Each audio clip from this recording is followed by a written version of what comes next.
Welcome to my channel আর্কিস্টিক। তো এখন তো বর্তমানে এসএসসি 2026 পরীক্ষার রেজাল্ট দেওয়ার সময়।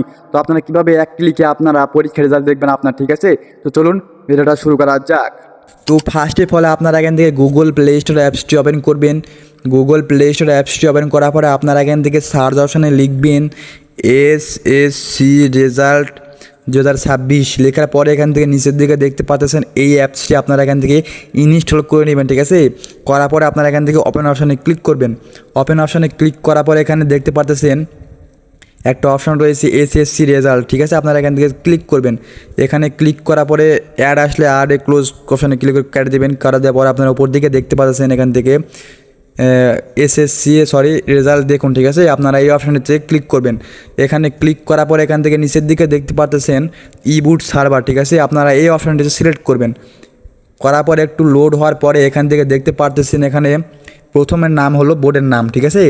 এখান থেকে অ্যাড অপশানে ক্লিক করে এখানে আপনার বোর্ড সিলেক্ট করবেন। আমি রাজশাহী সিলেক্ট করলাম। করার পর এখান থেকে আবার পরীক্ষার নাম অ্যারো অপশানে সিলেক্ট করবেন। অ্যারো অপশানে ক্লিক করে এখান থেকে সিলেক্ট করবেন হলো এসএসসি দাখিল সমমান, ঠিক আছে? এখানে সিলেক্ট করবেন।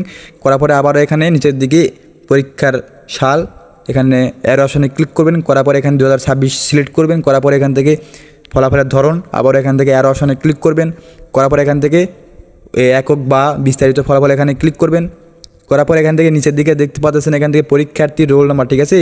এখানে ক্লিক করবেন। করার পরে আপনার পরীক্ষার রোল নাম্বার দিয়ে দিবেন, ঠিক আছে? দেওয়ার পর আপনারা কী করবেন, নিচের দিকে আবার এখান থেকে পরীক্ষার্থীর রেজিস্ট্রেশন নাম্বার, ঠিক আছে? আপনারা এখানে বক্সের উপর ক্লিক করে আপনারা এখান থেকে রেজিস্ট্রেশন নাম্বার দিয়ে দেবেন, ঠিক আছে? তো অবশ্যই ইংরেজিতে লিখতে হবে। ইংরেজিতে লেখার পরে আপনারা কী করবেন, নিচের দিকে দেখতে পাচ্ছেন একটা কী রয়েছে, একটা ক্যাপচা দিবে, ঠিক আছে? তো ক্যাপচা এখান থেকে আপনারা এখান থেকে ছবিতে ক্যাপচা ছবিটি নাম্বার দেওয়া এখানে নাম্বারটি এখানে আপনার লিখতে হবে। তো এটা যদি না বোঝা যায় তাহলে আপনারা কী করবেন, এখান থেকে ভিন্ন ছবি লোড করতে ক্লিক করুন। আপনারা এই অপশানটিতে ক্লিক করবেন। এখানে ক্লিক করার পরে বুম আপনারা এখান থেকে সেই ক্যাপচাটি এখান থেকে অন্যটা দিয়ে দিয়েছে, ঠিক আছে? তারপর আপনারা কী করবেন, এখান থেকে এই বক্সটিতে ক্লিক করবেন, ছবিতে প্রতিশোধ নম্বরটা টাইপ করুন। এখানে ক্লিক করার পরে এখানে কী করবেন, এখান থেকে কী দেখাচ্ছে 6552 দেওয়ার পর আপনারা কী করবেন, ফলাফল দেখুন, ঠিক আছে? আপনারা এখান থেকে ক্লিক করবেন, ঠিক আছে? এতে বুম আপনার এখনও রেজাল্টটি প্রকাশিত হয়নি, ঠিক আছে? দুঃখিত, কারণ আপনাদের এখনও রেজাল্ট প্রকাশিত হয়নি, ঠিক আছে? এভাবে এখানে ঠিক আছে ক্লিক করবেন।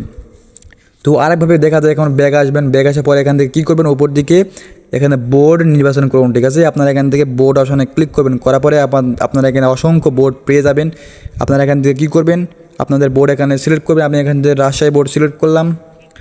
করার পরে কী করবেন, একটু ওয়েট করবেন।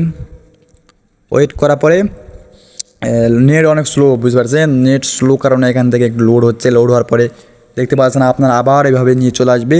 আবার আপনারা এখান থেকে কী করবেন, সব কিছু সিলেক্ট হয়ে আছে, ঠিক আছে? তো তারপরে আপনারা কী করবেন, এখান থেকে সরাসরি আপনারা পরীক্ষার রোল নাম্বার এবং পরীক্ষার রেজিস্ট্রেশন নাম্বার দিয়ে দিবেন এবং আপনার এই ক্যাপচাটি এখান থেকে দেখে আপনারা এখান থেকে লিখে দেবেন। লেখার পর আপনারা ফলাফল দেখুন অপশানে ক্লিক করলেই আপনাদের ফলাফলটি যেদিন প্রদর্শিত হবে সেদিন আপনাদের ফলাফলটি চলে আসবে, ঠিক আছে? এভাবে খুবই সহজে আপনার রেজাল্টটি দেখতে পারবেন। ভিডিও যদি আপনার ভালো লাগে অবশ্যই সাবস্ক্রাইব করতে ভুলবেন না এবং আরও এরকম টেক সম্পর্কিত ভিডিও পেতে অবশ্যই সাবস্ক্রাইব করে রাখবেন। তো চলুন, টাটা, বাই বাই।